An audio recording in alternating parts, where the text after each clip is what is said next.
Hello friends, ഇതെന്താ Poisson നമ്മൾ കാണാൻ പോകുന്നത് നമ്മളുടെ ബൊറൂട്ടോ നാരുട്ടോ അല്ല.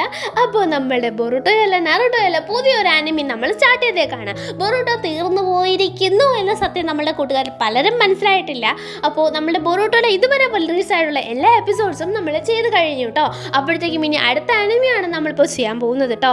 ഇതേ സപ്പോർട്ട് നമ്മളുടെ ഈ ആനിമിക്കും കാണുമെന്ന് ഞാൻ പ്രതീക്ഷിക്കുന്നു. അപ്പോൾ നമ്മൾ കാണാൻ പോകുന്നത് ഒരു പുതിയ ആനിമിയാണ്. അപ്പോഴത്തേക്കും ഇതിൻ്റെ പേരാണ് returners magic should be special എന്നുള്ളത്.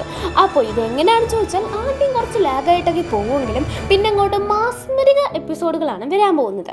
ആദ്യത്തെ എപ്പിസോഡായ ഇതിൽ തന്നെ കുറച്ചധികം നല്ല ഫൈറ്റ് സീൻസ് ഒക്കെ ഉണ്ട്. പിന്നെ അങ്ങോട്ട് പോകെ പോകെ ലാഗ് പീക്ക് ഇങ്ങനെ പോയി ലാസ്റ്റ് നല്ല ഒരു എൻഡിങ് ആണ് ഈ ഒരു ആനിമിക്ക് കിട്ടുന്നത്. അതെ, ഇതൊരു ടൈം ട്രാവൽ ആനിമി കൂടെയാണ്. അങ്ങനെ നമുക്ക് നമ്മുടെ ആനിമിയിലേക്ക് പോകാം. ആദ്യം നമ്മളെ കാണിക്കുന്നത് വലിയൊരു ഡ്രാഗൺ. ഇവന്റെ പേരാണ് ബ്രാഹ്മണൻ നെപ്പോളിയൻ. അപ്പോൾ ബ്രാഹ്മണൻ നെപ്പോളിയൻ എന്തിയാണ് കുറേ പേര് അറ്റാക്ക് ചെയ്തിട്ടുണ്ട്. 2 മില്യൺ ആൾക്കാരോളം ഇവിടെ മരിച്ചു കിടപ്പുണ്ട്.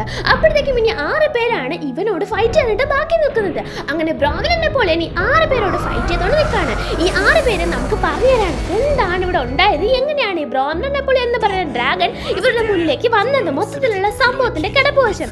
അതായത് നമ്മുടെ ഭൂമിക്ക് മറ്റൊരു ഭാഗമുണ്ട്, അതിന്റെ പേരാണ് ഷാഡോ വേൾഡ്. ഈ ഷാഡോ വേൾഡ് എപ്പോഴും ഒന്നും നമ്മളുടെ ഭൂമിയിൽ കാണത്തില്ല. വല്ലപ്പോഴും അധികമായിട്ടുള്ള ഒരു ഓവർ ആയിട്ടുള്ള നെഗറ്റീവ് പവർ മാത്രം വരുമ്പോഴാണ് ഈ ഷാഡോ വേൾഡ് എക്സ്പ്രസ്ഡ് ആവുന്നത്.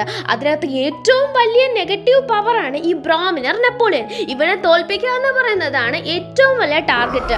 ഒരുപാട് ആൾക്കാർ ഇതിനു വേണ്ടി ട്രെയിൻ ചെയ്ത് മാറ്റിവെക്കുന്നുണ്ട്. അതിൽ കുറച്ച് പേരാണ് ഇവര്. അതിൽ കൂടെ വന്ന എല്ലാവരെയും ഈ ബ്രാഹ്മണർ നെപ്പോളിയൻ കൊന്നു കഴിഞ്ഞു. ഇങ്ങനെ ബ്രാഹ്മണർ നെപ്പോളിയനെ ഭൂമി കൺട്രോൾ എടുക്കാൻ വിട്ടുകൂടാ. കാരണം അങ്ങനെ കൺട്രോൾ എടുത്താൽ മനുഷ്യരാശി എന്ന ഒന്ന് ഇനി ഉണ്ടാവില്ല. അതിന്റെ അവസാന തുടിപ്പ് നിലനിർത്താനായിട്ടുള്ള ആ ഒരു കീ കൊടുത്തിരിക്കുന്നത് ഈ 6 പേരുടെ കയ്യിലാണ്. എന്ത് വില കൊടുത്തും എത്ര ധൈര്യപ്പെട്ടും ഇവർ ഇതിനെ കൊന്നേ പറ്റത്തുള്ളൂ. ഇതിന്റെ അന്ത്യം അതാണ് അവരുടെ ലക്ഷ്യം എന്ന് പറഞ്ഞിട്ട് അവരെന്തിയാണ് ഒന്നിച്ച് തന്നെ 6 പേരും ഫൈറ്റ് ചെയ്യാൻ ഇറങ്ങാണ്. ആ ബ്രാഹ്മണർ നെപ്പോളിയൻ വലിയൊരു അറ്റാക്ക് നമ്മുടെ പിള്ളേർക്ക് നേരെ യൂസ് ചെയ്യുന്നുണ്ട്. ഡിസയർ നമ്മുടെ ഹീറോ. അപ്പോൾ നമ്മളുടെ ഡിസയർ ആണ് ആ ഒരു അറ്റാക്ക് അബ്സോർബ് ചെയ്തെടുക്കുന്നത്. എന്നിട്ട് പറയുന്നുണ്ട് ഞാൻ കുറച്ച് നേരത്തേക്ക് ഈ ബ്രാഹ്മണർ നെപ്പോളിയന്റെ കംപ്ലീറ്റ് പവർ ലോക്ക് ചെയ്യാം. പക്ഷെ അത് കുറച്ച് നേരത്തേക്കാണ്. ആ ഒരു സമയം യൂസ് ചെയ്ത് നിങ്ങൾ 5 പേരും ബ്രാഹ്മണർ നെപ്പോളിയനെ തീർക്കണം. പക്ഷെ എനിക്കതിൽ ഇൻവോൾവ് ആവാൻ പറ്റത്തില്ല എന്ന്. അങ്ങനെ 5 പേരും കൂടെ പോയി ബ്രാഹ്മണർ നെപ്പോളിയനെ അറ്റാക്ക് ചെയ്യുന്നുണ്ട്. 4 പേര് കിഡിലായിട്ട് ഫൈറ്റ് ചെയ്യുന്നുണ്ട്. ഏറ്റവും മുമ്പിൽ കറേജിയസ് ആയിട്ട് പോകുന്നത് അജസ്റ്റ് ആണ്. അജസ്റ്റിന്റെ ധൈര്യം കണ്ടിട്ട് നമ്മുടെ ഡിസയർ പോലും ഞെട്ടിപ്പോകുന്നുണ്ട്. അജസ്റ്റ് ആണെങ്കിൽ മുമ്പിലേക്ക് പോയിട്ട് നല്ലൊരു അറ്റാക്ക് എന്ത് ചെയ്യുന്നുണ്ട്, ബ്രാഹ്മണർ നെപ്പോളിയന് കൊടുക്കുന്നുണ്ട്. പക്ഷെ മരിക്കുന്ന ആ ഒരു സമയം എത്തുമ്പോഴത്തേക്കും അജസ്റ്റിന്റെ ശക്തി കുറയാണ്.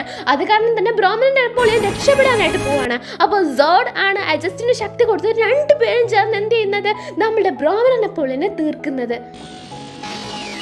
നമ്മുടെ ബ്രാഹ്മണർ നെപ്പോളിയൻ എന്ന വലിയ ഡ്രാഗൺ പോയതും ഭൂമി പെട്ടെന്ന് ശാന്തമായിട്ട് ആ ഒരു ഡാർക്ക്നെസ്സിനെ മാറി ഷാഡോ വേൾഡിൽ നിന്ന് റിലീസ് ആവുകയാണ്. അതിനുശേഷം ഇവർ ആശ്വാസത്തോടെ സംസാരിക്കാൻ തുടങ്ങുകയാണ്.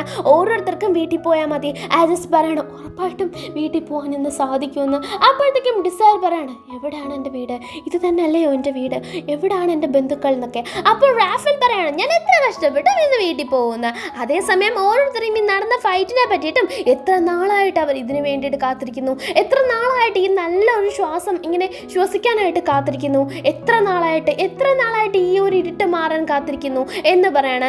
സോഡ് ചോദിക്കുകയാണ് അല്ല നിന്റെ പേരെന്താണ് എന്ന് ചോദിക്കുകയാണ്. അപ്പോഴത്തേക്കും നമ്മളുടെ ഡിസയർ പറയാണ് എൻ്റെ പേര് ഡിസയർ എന്നാണ്. അപ്പോൾ നിന്നെ ഞാൻ മുമ്പേ കണ്ടിട്ടില്ലല്ലോ എന്നിവിടെ ചോദിക്കുമ്പോൾ റാഫേൽ ചോദിക്കുമ്പോൾ ഡിസയർ പറയണം ഉറപ്പായിട്ടും കണ്ടു കാണത്തില്ല, കാരണം ഞാൻ എന്താണ് ബീറ്റ ക്ലാസ്സിലാണ്. ഓ നീ കോമണർ ആണോ എന്ന് സോഡ് ചോദിക്കുകയാണ്. അതെ ഞാൻ കോമണർ ആണെന്ന് പറയാണ്. ഇതിന് വേണ്ടിയിട്ട് എത്രത്തോളം നീ കഷ്ടപ്പെട്ടു എന്ന് ഞാൻ കണ്ടു. ചിലപ്പോൾ നിനക്ക് ഒരുപാട് നല്ല ട്രെയിനിങ് കിട്ടിയിരുന്നെങ്കിൽ നീ ചിലപ്പോൾ ഇങ്ങനെ വരേണ്ടി വരത്തില്ലായിരുന്നു. അതെ ഒരുപാട് നല്ല ട്രെയിനിങ് കിട്ടിയിരുന്നെങ്കിൽ ഇതിന് മരിച്ച പകുതി പേരും മരിക്കേണ്ടി വരത്തില്ലായിരുന്നു എന്ന് പറയാണ്. അതായത് ഇവരെ ട്രെയിൻ ചെയ്തപ്പോൾ 2 ആയിട്ട് തിരിച്ചാണ് ട്രെയിൻ ചെയ്തിരിക്കുന്നത്.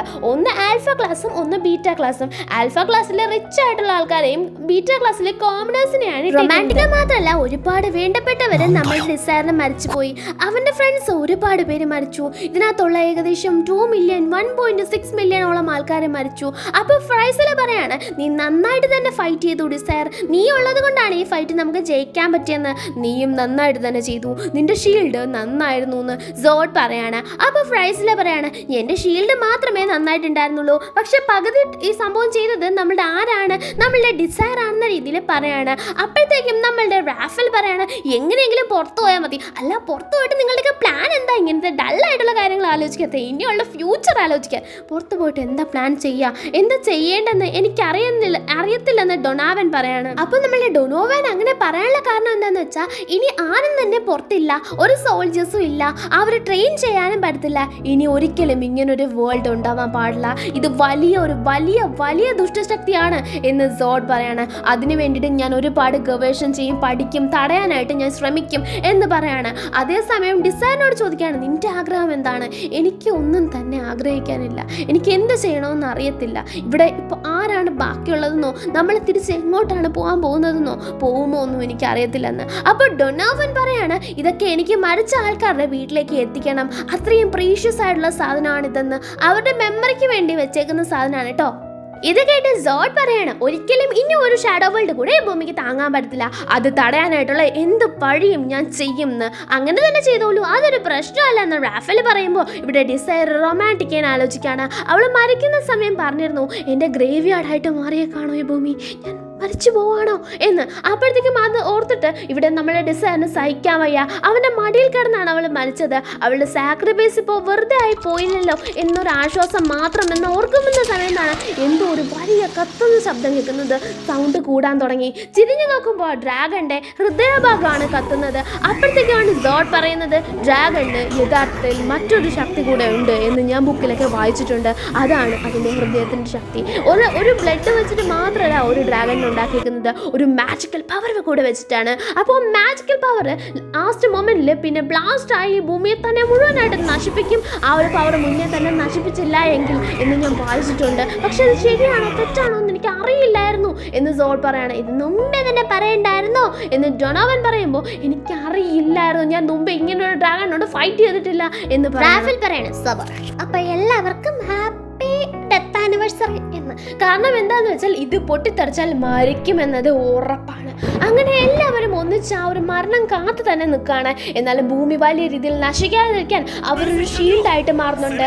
അതേ സമയം തന്നെയാണ് ഡിസൈറും ആദ്യം ചെയ്യുന്നത്. ഷീൽഡോ, ഞാൻ എന്തിനാണ് ഷീൽഡ് ചെയ്യുന്നത്, എനിക്കതിൻ്റെ ആവശ്യമില്ലല്ലോ എന്ന് ഡിസൈർ ആലോചിക്കാൻ തുടങ്ങുകയാണ്. ഇത്രയും പേരുടെ സാക്രിഫൈസ്, ഇത്രയും നാളത്തെ കഷ്ടപ്പാട്, 10 വർഷത്തോളം നീണ്ടു നിന്ന ഫൈറ്റ്, അതിൻ്റെ അവസാനം മരണമോ ഒരിക്കലുമില്ല എന്ന് പറഞ്ഞ് അവൻ റിവേഴ്സ് സ്പെൽ യൂസ് ചെയ്യാണ്. എന്നിട്ടും തന്നെ ഒന്നും തന്നെ മാറിയില്ല. നല്ലൊരു അറ്റംപ്റ്റ് ആണ് എടുത്തത് എന്ന് സോഡ് പറയാണ്. ഡിസൈർ, ഞാൻ വായിച്ചിട്ടുള്ളതാണ്, ഇതിലിനി ഒന്നും മാറ്റാൻ പറ്റില്ല, ഇത് നമ്മൾ അക്സെപ്റ്റ് ചെയ്യുക, നമ്മൾ ഈ വേൾഡിനെങ്കിലും രക്ഷിക്കുക, അത്രമാത്രമേ നമുക്ക് ചെയ്യാൻ പറ്റൂ, ഒന്നും തന്നെ അതിൽ കൂടുതൽ ചെയ്യാൻ പറ്റത്തില്ല. ഡിസൈർ, എല്ലാം തീർന്നു, ഇത് അക്സെപ്റ്റ് ചെയ്തേ പറ്റൂ. ഇല്ല, ഞാൻ അക്സെപ്റ്റ് ചെയ്യില്ല, ഇത് നടക്കില്ല എന്നും പറഞ്ഞ് എല്ലാ കാര്യങ്ങളും ഫ്ലാഷ് ബാക്ക് പോലെ ഡിസൈറിന്റെ കണ്ണു കൂടെ പോവാണ്. അവൻ കണ്ണ് തുറന്ന് നോക്കുമ്പോൾ നിൽക്കുന്നത് വേറെ ഏതോ സ്ഥലത്ത്. നമ്മളുടെ ഡിസൈർ ആണെങ്കിൽ ആകെ മൊത്തത്തിൽ യങ് ആയിട്ട്, കയ്യിലൊന്നും തന്നെ മുറിവില്ല, കാലിലൊന്നും തന്നെ മുറിവില്ല, ബോഡിയൊക്കെ ഭയങ്കര ഫ്ലെക്സിബിൾ ആയിട്ട് അവന് തോന്നുന്നു, ഭയങ്കര യങ് ആയിട്ട് അവനെ കാണുന്നു. അങ്ങനെ അവൻ ഞെട്ടി ഇങ്ങനെ തിരിഞ്ഞു നോക്കുമ്പോൾ ഇതെന്താ എൻ്റെ കൺമുന്നിൽ കൂടെ പോകുന്നത്, എൻ്റെ മരിക്കുന്നതിന് മുമ്പുള്ള പഴയ അക്കാഡമി മെമ്മറീസ് ആണോ എന്നാലോചിക്കുമ്പോഴാണ് നമ്മൾ ഈ അക്കാഡമിയുടെ പേര് വായിക്കുന്നത്, അതായത് ഹെബ്രോൺ അക്കാഡമി. അപ്പോഴത്തേക്കും കുറച്ചങ്ങനെ കോർത്തടിച്ച് നിൽക്കുമ്പോഴാണ് ബ്രിഗറ്റിന്റെ സംസാരം കേൾക്കുന്നത്. പ്രൊഫസർ ബ്രിഗറ്റ് എന്നും പറഞ്ഞിട്ട് നമ്മൾ ഡിസൈർ മുമ്പിലേക്ക് നടക്കാണ്. ബ്രിഗറ്റ് പറയാണ്, എൻ്റെ എല്ലാ കുട്ടികൾക്കും സ്വാഗതം, നിങ്ങൾ കുറേ അധികം കഷ്ടപ്പെട്ടാണ് ഇവിടെ വന്നിരിക്കുന്നത്, സെലക്ടഡ് കിഡ്സ് ആണ്, നിങ്ങൾ സെലക്ടഡ് ആയിട്ടാണ് ഈ ഒരു സ്ഥലത്ത് കയറി വന്നിരിക്കുന്നത്, നിങ്ങളിപ്പോൾ നിൽക്കുന്നത് 13 നമ്മളുടെ അക്കാഡമിയുടെ സെലക്ഷൻ പ്രോസസ്സിലേക്കാണ്. നിങ്ങൾക്ക് ഇനി ഓൾറെഡി എക്സാം കഴിഞ്ഞ ക്ലാസ്സിലേക്ക് കയറാം, പക്ഷെ 2 ക്ലാസ്സുകൾ ഇവിടെ ഉണ്ടല്ലോ, എങ്ങനെ സെപ്പറേറ്റ് ചെയ്യും, അതിനും ഒരു ടെസ്റ്റ് ഉണ്ട്, അതാണ് എന്ന് പറഞ്ഞിട്ട് ആ ടെസ്റ്റിന്റെ പേര് പറയുന്ന സമയം നമ്മളുടെ ഡിസൈറും ഒന്നിച്ച് ആ പേര് പറയാണ്. അതിന്റെ പേരാണ് ആർട്ടിഫിഷ്യൽ ഷാഡോ വേൾഡ് എക്സ്പെരിമെന്റ്.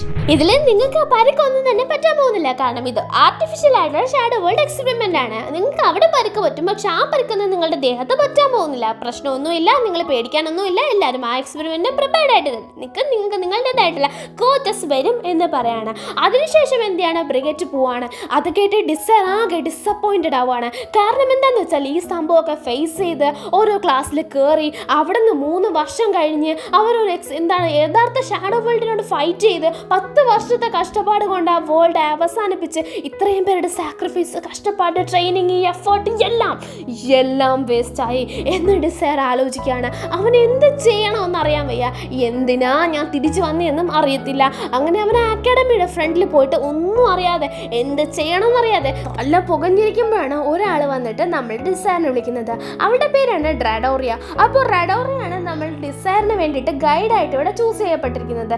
റെഡോറിയ വന്നിട്ട് എന്താ നീ ഇരിക്കുന്നേ, നിനക്ക് ഞാൻ പറഞ്ഞുതരാം, ഞാനാണ് നിന്റെ ഗൈഡായിട്ടൊക്കെ വരുന്നത്, നീ എല്ലാ മത്സരത്തിലും ജയിക്കത്തില്ലേ, എൻ്റെ പേരങ്ങ് ഉയർത്തിക്കൊണ്ട് പോകണം എന്നൊക്കെ പറഞ്ഞിട്ട് നോക്കുമ്പോൾ ഇവനൊരു കോമണർ. നീ കോമണറാണല്ലേ, നീ എത്ര കഷ്ടപ്പെട്ടാലും നിനക്ക് ബീറ്റാ ക്ലാസ് തന്നെ നിൽക്കാൻ പറ്റുള്ളൂ എന്ന് റെഡോറിയ പറയണം. അതെ, അതെനിക്കറിയാം, അതൊരു ഹാർഷ് റിയാലിറ്റിയാണ് എന്ന് നമ്മളെ ഡിസയർ മനസ്സിൽ ആലോചിക്കുകയാണ്. അപ്പോഴത്തേക്കും റെഡോറിയനെ നോക്കിയിട്ട് ഡിസയർ ആലോചിക്കുന്നുണ്ട്, നീയാണ് നമ്പർ 1 ഫയർ മേജ്, ഭാവിയിൽ നീ ആയിരിക്കും ഏറ്റവും നമ്പർ 1 ഫയർ മേജ്. പക്ഷേ ഇവളും എന്ത് ചെയ്യുന്നുണ്ട്, ഫൈറ്റിന് മരിച്ചു പോകുന്നുണ്ട് കേട്ടോ. അങ്ങനെ നമ്മളെ ഡിസയറിൻ്റെ കാര്യങ്ങളൊക്കെ നോക്കിയിട്ട് റെഡോറിയ എന്ത് ചെയ്യാണ്, ആദ്യമൊക്കെ കുറച്ച് ഡിസപ്പോയിൻറ്റഡ് ആവാണ്. കാരണം അത്രയധികം സ്കില്ലൊന്നും ഇല്ലാത്തൊരു കോമണറാണ് അന്ന് നമ്മളുടെ ഡിസയർ. അങ്ങനെ ഡിസയറിനെ വിളിച്ചിട്ട് പോകുമ്പോൾ ഡിസയർ ആലോചിക്കുന്നുണ്ട്, ഒരു കോമണർ എപ്പോഴും ബീറ്റാ ക്ലാസ്സിൽ നിൽക്കത്തുള്ളൂ. ഇനി ഈ ഒരു മത്സരത്തിൽ പാസ്സായ പോലും കോമണർ ബീറ്റാ ക്ലാസ്സിലും നല്ല ആൾക്കാർ, റിച്ച് ആയിട്ടുള്ള ആൾക്കാരായിരിക്കും ആൽഫ ക്ലാസ്സിലും നിൽക്കാൻ പോകുന്നത്. അതാണ് പ്രിവിലേജ് എന്ന് നമ്മളെ ഡിസയർ ആലോചിക്കുകയാണ്. ശേഷം എന്ത് ചെയ്യാണ്, അവരുടേതായിട്ടുള്ള ആ ഒരു എക്സ്പെരിമെന്റിന്റെ സ്ഥലത്തേക്ക് ചെല്ലാണ്. അപ്പോഴത്തേക്കും ആ ഒരു എക്സ്പെരിമെന്റിന്റെ സ്ഥലത്ത് ചെല്ലുമ്പോൾ ഒരുപാട് പുതിയ ഫെസിലിറ്റീസും കുറേ ഭയങ്കര ബ്യൂട്ടിഫുൾ ആയിട്ടുള്ള, ഭയങ്കര ടെക്നിക്കൽ ആയിട്ടുള്ള, ഭയങ്കര AI ഉള്ള സാധനങ്ങളൊക്കെ അവിടെ കാണാൻ പറ്റാണ്. ഇതൊക്കെ കണ്ടിട്ട് റെഡോറിയ ഭയങ്കര സർപ്രൈസിലാവുന്നുണ്ട്. കാരണം അവൾ എപ്പോഴും കാണുന്നതാണ്, എന്നാലും അവൾക്ക് ഇത് കാണുമ്പോൾ ഭയങ്കര എക്സൈറ്റ്മെന്റ് ആണ്. ഇപ്പോൾ ഇങ്ങനെ ഒരു എൻട്രൻസ് സെറമണി ഒക്കെ നടക്കാൻ പോകുന്നത് കൊണ്ട്. അപ്പോഴത്തേക്കും ഡിസൈറിന് ആ ഒരു ഞെട്ടൽ പോലും ഇല്ല. അതെന്താടാ ഇല്ലാത്തതെന്ന് ചോദിക്കുമ്പോൾ, ഇത് ഞാൻ മുമ്പേ വേറൊരു സ്ഥലത്ത് കണ്ടിട്ടുണ്ട്, ഇത് ഒന്നല്ലേ ഉള്ളേ, പിന്നെ നീ എങ്ങനെ വേറൊരു സ്ഥലത്ത് കാണുന്നേ എന്ന് റെഡോറിയ ചോദിക്കുകയാണ്. അത് ചിലപ്പോൾ തോന്നിയതായിരിക്കും എന്ന് പറഞ്ഞിട്ട് ഡിസയർ എന്ത് ചെയ്യാണ്, പോവാണ്. അപ്പോഴത്തേക്കും റെഡോറിയയും ഡിസയറും കൂടെ പോകുമ്പോഴാണ് ഒരുത്തൻ പുറകുന്ന് വിളിക്കുന്നത്. അവന്റെ പേരാണ് കിക്കാൻഷ. അപ്പോൾ നമ്മുടെ കിക്കാൻഷ ചോദിക്കുന്നുണ്ട്, റെഡോറിയ നിനക്ക് എന്താ കോമണറിനെയാണോ കിട്ടിയത്? അത്രേ ഉള്ളൂ നിന്റെ സ്കിൽസ് ഒക്കെ, അതുകൊണ്ടാണ് നിനക്കൊരു കോമണറിനെ കിട്ടിയേക്കുന്നത്. എന്തൊക്കെ പറഞ്ഞാലും എന്റെ കോമണർ മത്സരത്തിൽ ജയിക്കൂലെന്ന് നീ മാത്രം നോക്കണം എന്ന് പറഞ്ഞിട്ട് റെഡോറിയം അതുപോലെ തന്നെ കിക്കാൻഷയും കൂടെ ഫൈറ്റ് തുടങ്ങാണ്. ഇവർ രണ്ടുപേരും കണ്ടാ കീരിയും പാമ്പുമാണ്. കാരണം ഇത് ഡിസയറിന് മുമ്പേ അറിയാം. കാരണം ഇവള് ഫയർ ആണെങ്കിൽ അവൻ വാട്ടറാണ്. ഫയറും വാട്ടറും സെറ്റാവോ? അതുപോലെ തന്നെയാണ് ഇവർ തമ്മിൽ ഫൈറ്റ് ചെയ്തുകൊണ്ടിരിക്കുന്നത്. റെഡോറിയ പറയുന്നുണ്ട്, ഡിസയർ ഞാൻ കണ്ടതിൽ ഏറ്റവും വൃത്തികെട്ട മനുഷ്യനാണ് ഈ നിൽക്കുന്നത്, നീ ഇവനോട് കൂടരുത്, ഒഴിക്കുകയാണെന്ന രീതിയിൽ പറഞ്ഞു കൊടുക്കുകയാണ്. അപ്പോഴത്തേക്കും ഇത് കേട്ട് ഡിസയറിന് അത് തന്നെ അവൻ എക്സ്പെക്ട് ചെയ്തതുപോലെ നിൽക്കുകയാണ്. അങ്ങനെ നമ്മളുടെ കക്കാഷി അങ്ങ് പോവാണ്. നീ ജയിച്ചാൽ നീ ജയിക്കൂന്നൊന്നും എനിക്ക് തോന്നുന്നില്ല കേട്ടോ. കൊള്ളാം എന്ന് പറഞ്ഞിട്ട് എന്ത് ചെയ്യണം, അവൻ പോയി കളിയാക്കിയിട്ട് അങ്ങ് പോവാണ്. അപ്പോൾ നീ എന്തായാലും ജയിച്ചേ പറ്റുള്ളൂ, ഡിസയർ നീ ജയിച്ചില്ലെങ്കിൽ നിന്നെ ഞാൻ ചവിട്ടിയെടുത്ത് കിണറ്റിയിടുമെന്ന് റെഡോറിയ പറയാണ്. എനിക്ക് അത്രയ്ക്കും ദേഷ്യം വരുന്നുണ്ട് എന്നാണ് റെഡോറിയ പറയുന്നത്. പിന്നെന്താ, ജയിക്കാമല്ലോ, എന്താ ജയിക്കുന്നതാണോ ബുദ്ധിമുട്ട് എന്ന രീതിയിൽ എന്ത് ചെയ്യാണ്, ഡിസയർ മുമ്പേക്ക് പോവാണ്. ഓരോ സംഭവങ്ങളും അവന് മുമ്പേ തന്നെ അറിയാം. അപ്പോൾ ഇവിടെ ഞാൻ വിചാരിക്കുന്നത് പോലെ എവിടെയാണവൾ എന്നും പറഞ്ഞ് നോക്കുമ്പോൾ പുറകുന്ന് റൊമാൻറ്റിക്ക വരെയാണ്. റൊമാൻറ്റിക്ക നീയോ എന്ന് ചോദിക്കാൻ, എൻ്റെ പേര് നിനക്ക് മുമ്പേ അറിയോ? അതെങ്ങനെ അറിയാമെന്ന് ചോദിക്കുമ്പോൾ പഴയ ഫ്ലാഷ് ബാക്ക് ഒക്കെ ഡിസയറിന് മുമ്പേ കൂടെ പോകുന്നുണ്ടെങ്കിലും ആ ബോർഡിൽ നിൻ്റെ പേരുണ്ട്, അതുകൊണ്ടാണ് ഞാൻ നിൻ്റെ പേര് പറഞ്ഞത് എന്ന് പറഞ്ഞിട്ട് ഡിസയർ മനസ്സിലാലോചിക്കാണ് എങ്ങനെയും റൊമാൻറ്റിക്കനെ ഈ ടേണിൽ ജയിപ്പിക്കണം, എല്ലാവരെയും ഒന്നിച്ച് ഈ ഷാഡോ വേൾഡിന് പുറത്ത് കൊണ്ടുവരാം, അതാണ് ഈ ടേണിലെ മെയിൻ ലക്ഷ്യം എന്ന് ഡിസയർ ഉദ്ദേശിച്ചുകൊണ്ട് എന്ത് ചെയ്യാണ്, നമ്മളുടെ ആനിമിയുടെ ഫസ്റ്റ് എപ്പിസോഡ് അവിടെ തീരുകയാണ്. അപ്പോൾ എങ്ങനെ ഉണ്ടായിരുന്നു എന്ന് കമൻറ്റ് ചെയ്യുക. ബൊറൂട്ടോ വേവിൽ നിൽക്കുന്നത് കൊണ്ട് നമുക്കിത് അത്ര അങ്ങോട്ട് പിടിച്ചണമെന്ന് വരത്തില്ല. അതുകൊണ്ടാണ് അതേ മോഡലൊരു ആനിമി ഞാൻ എടുത്തുകൊണ്ട് വന്നേക്കുന്നത്. എന്നാൽ കുറച്ച് വെറൈറ്റി ഒക്കെ വേണ്ടേ, അതുകൊണ്ടാണ് ഇത് ചൂസ് ചെയ്തത്. ആദ്യം ഇഷ്ടപ്പെടില്ലെങ്കിലും പിന്നെ നമുക്ക് ഇഷ്ടപ്പെടും എന്നാണ് എൻ്റെ ഒരു ഉദ്ദേശം. അപ്പോൾ നെക്സ്റ്റ് എപ്പിസോഡ് കാണുന്നവരെ എല്ലാവർക്കും ടാറ്റാ.